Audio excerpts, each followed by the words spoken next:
Poopy trim. Oh, wow, that hurts. Oh, let me get into this review.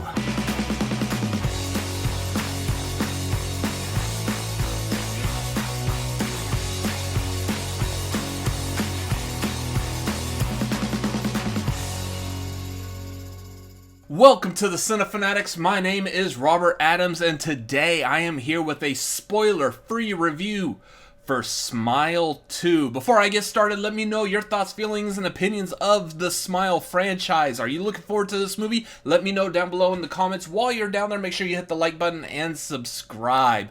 Again, this is going to be a spoiler-free review.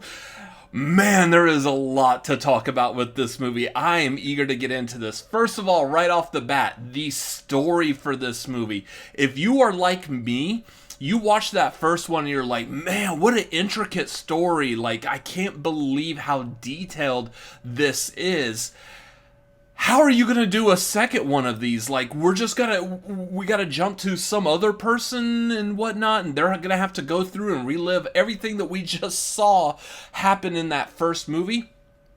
Yes and no. I love the direction that they went with this and what they did to further the story along, and I think they did a phenomenal job with that. Especially when you look at it from the standpoint of the cold open for this movie, which I'm not giving any details. That cold open is a movie just on its own. I highly recommend just watch the beginning of this movie.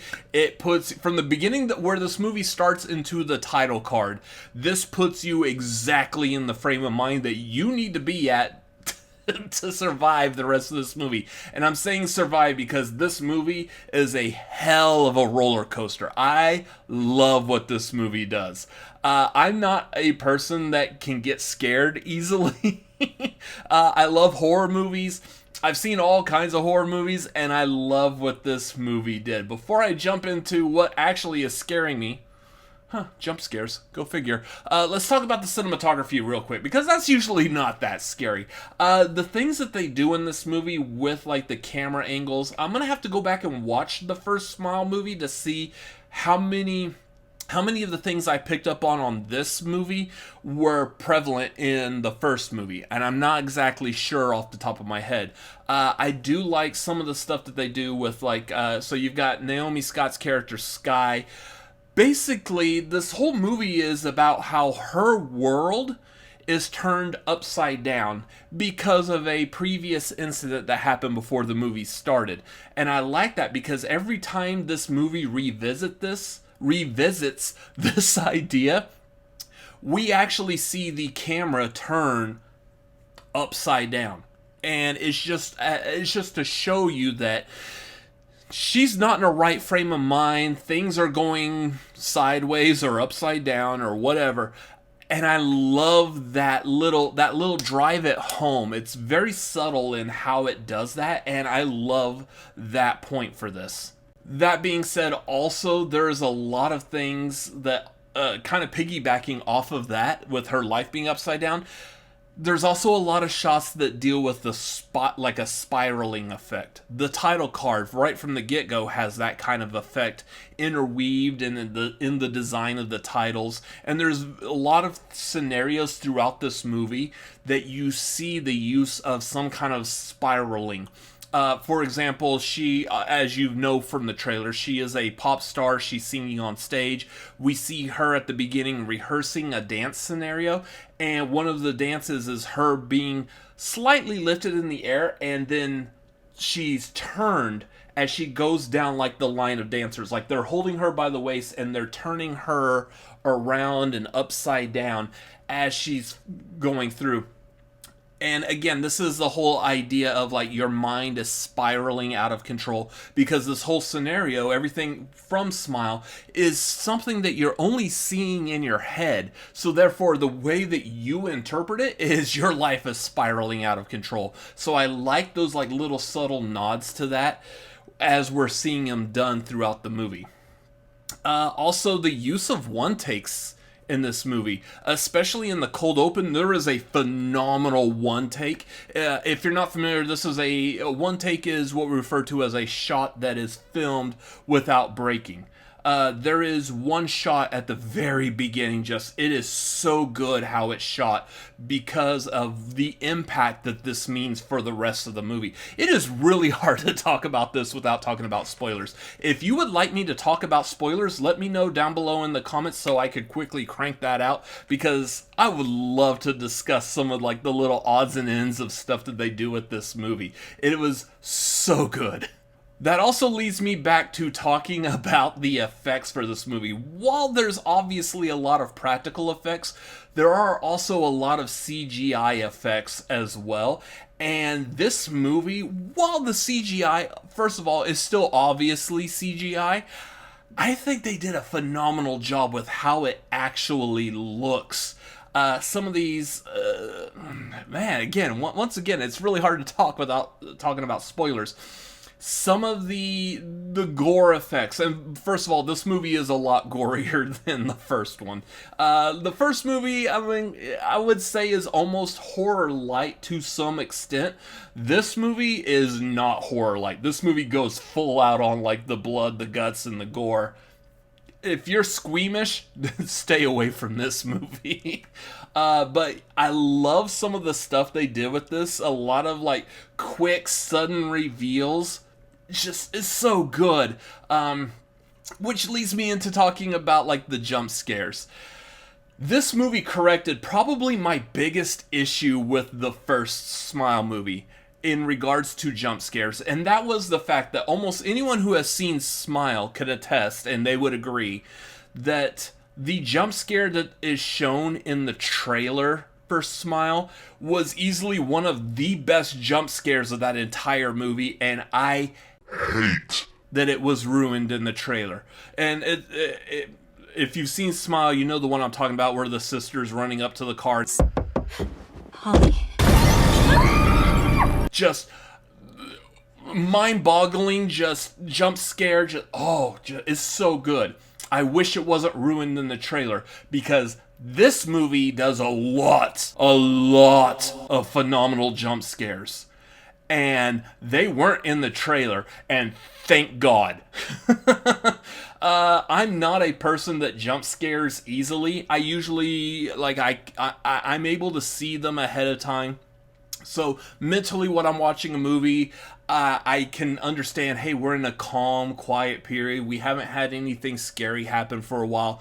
We're about due for a jump scare. So I'm mentally prepared for that when I'm actively while watching the movie without taking me out of the movie. This one, while again, I was able to it's about time for a jump scare, I was not prepared for what these jump scares do. There are horrific images in these jump scares, at least in my opinion. I know this is one of those things that you might find certain images scarier than others. The images that were in this movie, that is up my alley as far as what I actually find scary.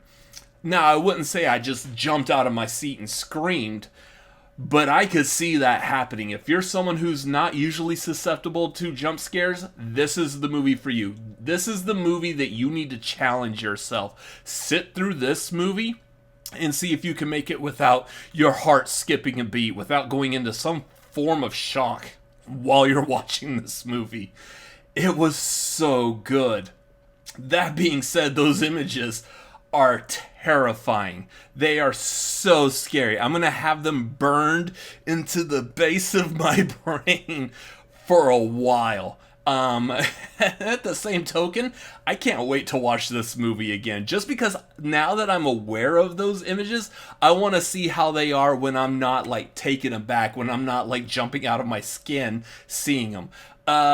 This is a movie that I would say makes me really love a good jump scare. This is, for director Parker Finn, this is the type of movie that needs to be like on college, like film school lists of like how to accurately pull off a jump scare. I don't like jump scares where it's like you're looking in the bathroom mirror, they open the medicine cabinet and they close it. You know the second they close that mirror, there's something behind them that's going to jump out or whatever. It's just going to be shocking. You probably don't have any music, you don't have any sound. It's all very quiet, very small amounts of sound, like by the door opening, and then all of a sudden, like, you hear a screaming, you hear a shrieking, and the music. This movie does that on steroids. So, if you want a good movie, if you are a fan of a good jump scare, this is your movie. I highly recommend you definitely need to watch the first one. I know I'm rambling a bit, but I mean, this is a good movie. I say this a lot especially with horror movies, this is the good stuff right here. But yeah, those jump scares are just phenomenal, top notch, and that's what I feel like really anyone's going to be talking about with this movie. Now, to the other parts of this movie real quick, namely the acting. I think Naomi Scott did a phenomenal job playing this character, both as a character that is a pop star, that is popular, that is famous, that has to deal with what that life is, and then also bringing it back to she is a character that is she's gone through trauma. If you are familiar with the first Smile movie, you understand this is a character that has lived through some kind of trauma. In this case, it was a car accident. She's dealing with the trauma of this car accident. She's dealing with the backlash that meant for her very public persona and career. And then how she deals with that going forward while she's dealing with the fact that she has the smile curse placed upon her. It's so good, and she does a phenomenal job. This will probably be what I would say is my favorite movie that Naomi Scott has ever been in. Like, I liked the Power Rangers movie where she plays Kimberly. I'm not a huge fan of the Aladdin movie that Guy Ritchie did with her as Jasmine. I do respect it in the fact that, like, she is also a singer, which I believe she actually sings a lot of the songs in Smile too. Much like M. Night Shyamalan's daughter contributed a lot of songs to the Trap soundtrack, she does the same thing here, and she's a really good singer. I do like her singing, but I like her playing that dynamic role, and I think she does a phenomenal job with it. The other characters of this movie, you've got Jack Nicholson's son, Ray Nicholson, who does a fantastic job, even though he's not really in the movie quite as much as the marketing would allow. And then you got, like, was it Rosemary DeWitt that plays her mother? She does a fantastic job in that role as well. It's a good, solid, supporting cast. But I really think Naomi Scott, again, with her playing a pop star that's supposed to be the center focus of attention, the way they position her to be the center focus of attention in this movie, much like the first Smile movie, it just really works, and she plays that role very well. Which, I mean, makes sense. Again, she's a singer and an actor. Good job doing both at the same time. I had a lot of fun with this movie. It's got all the scares that I hope to get out of a horror movie. And again, this is one of the few horror movies that for a second there, I was questioning whether or not I should continue looking at that screen. It does an amazing job. I very much, not as someone who wants to review movies on YouTube, in all honesty, dropping like YouTube persona. If you were one of my friends and you're here, like, right in front of me, I would say go see this movie. I do say that you definitely need to watch the first Smile. This movie doesn't play into the same thing like the first Smile movie does, where we're following the character that's learning how this curse, how this demon works. We get all that information, but it's real quick, it's real simple, and it's just an exposition dump in this movie. But if you are familiar with the first movie, that should be perfectly fine. If you want a good, solid scare movie, if you are in the mood for a good horror film that is going to scare you, that's going to chill you to the bone this Halloween, if you would like a movie that's going to cause your date to immediately grab you and curl up and cuddle and clench and whatnot, this is the movie for y'all. As long as y'all can handle scary movies. There's nothing romantic about this, but it is a lot of fun. I highly recommend go see this. Again, let me know if you want me to do like any kind of talk about spoilers. I kind of want to, just because of the things that they show in this movie. But I highly recommend this movie. Go see it. Go see it in a theater. Absolutely, 100% without a doubt. This is me with my YouTube persona back on.